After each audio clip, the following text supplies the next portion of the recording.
गांव में एक पंडित जी था। वह गांव में हर एक पूजा तथा धार्मिक कार्यों को करने के लिए आमंत्रित होते थे। वह पंडित थोड़ा लालची था। वह अपनी पंडिताई विद्या किसी और लोगों को सिखाने के लिए कभी राजी नहीं होता था। पंडित के घर में एक रसोइया था कृष्णा। वह पंडित के लिए भोजन बनाने का काम करते थे। कृष्णा सीधे साधे और धार्मिक किस्म के इंसान थे। एक दिन सुबह सुबह पंडित जी भगवान की पूजा कर रहे थे। तभी कृष्णा पंडित जी की नजदीक जाते हैं और विनम्र पूर्वक कहते हैं, पंडित जी, मुझे भी यह मंत्रों का ज्ञान सीखना है। मैं भी आपकी तरह पूजा करना चाहता हूँ और भगवान की भक्ति में रमना चाहता हूँ। कृष्णा की बात सुन पंडित को थोड़ा गुस्सा आया, लेकिन चेहरे पर कटु मुस्कान लाते हुए पंडित ने कहा, तुम कहाँ यह मंत्र तंत्र सीखोगे? यह काम तो पंडित का होता है। तुम केवल अपनी काम पे ध्यान दो। स्वादिष्ट पकवान बनाना सीखो और मुझे खुश रखो, ताकि तुम्हारा भी जिंदगी अच्छे चले। लेकिन पंडित के जवाब से कृष्णा खुश नहीं हुआ। उसने जिद पकड़ लिया। कृष्णा ने कहा, पंडित जी, रसोई तो काफी समय बाद बनानी होती है। सुबह सुबह तो मैं जल्दी उठा जाता हूँ। मेरी पूजा से आपको कोई बाधा नहीं होगा। मैं आपको भरोसा दिलाता हूँ। कृष्णा ने तो आज जिद पकड़ लिया, मानने को तैयार नहीं था।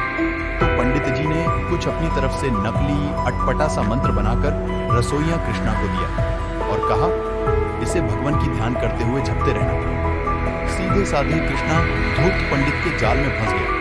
वह खुश था कि उसे जपने के लिए आज मंत्र मिला है। कृष्णा सुबह सुबह जल्दी उठ जाता और नहा धोकर शुद्ध होकर भगवान की मूर्ति के सामने बैठकर मंत्र जपते हुए ध्यान में मग्न हो जाता था।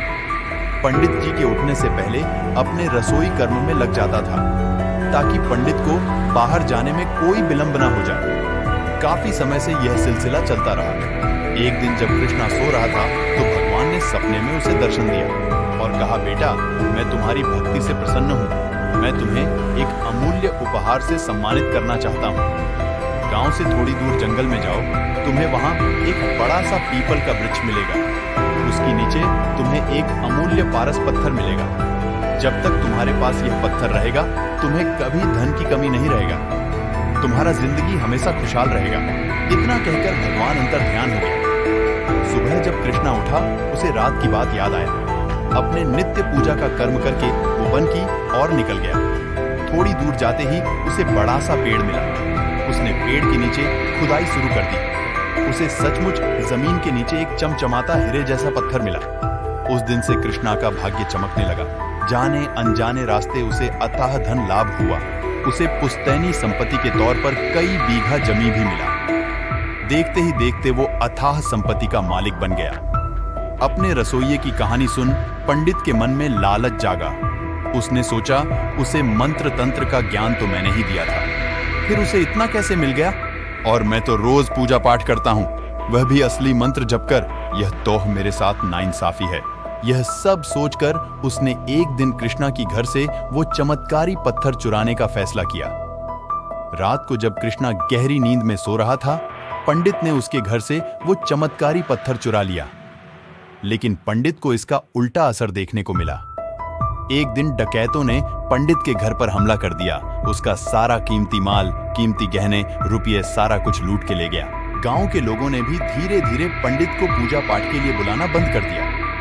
देखते ही देखते पंडित पूरा कंगाल हो गया। पंडित की बुरी हाल देख उनकी गुरुजी एक दिन उसे मिलने आया।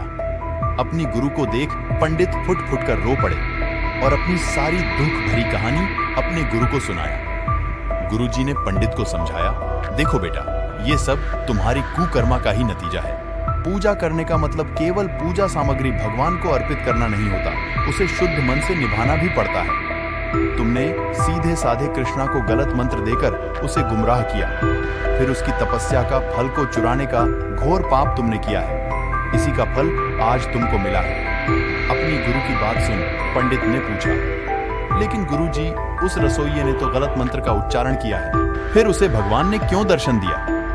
फिर चमत्कारी पत्थर वरदान के रूप में क्यों दिया?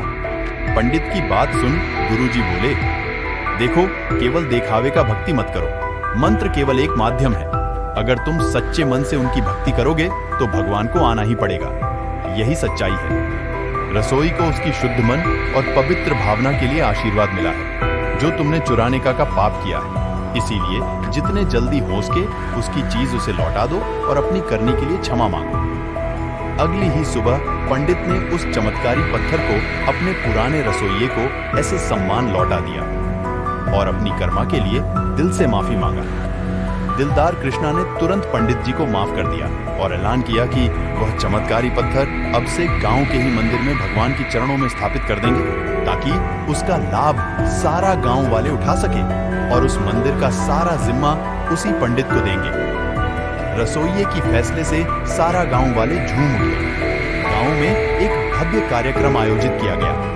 उसी दिन से उस चमत्कारी पत्थर को मंदिर में स्थापित कर दिया और सारे गांव वाले मंदिर में जाकर प्रार्थना करने लगा। इससे सारा गांव का भला हो गया।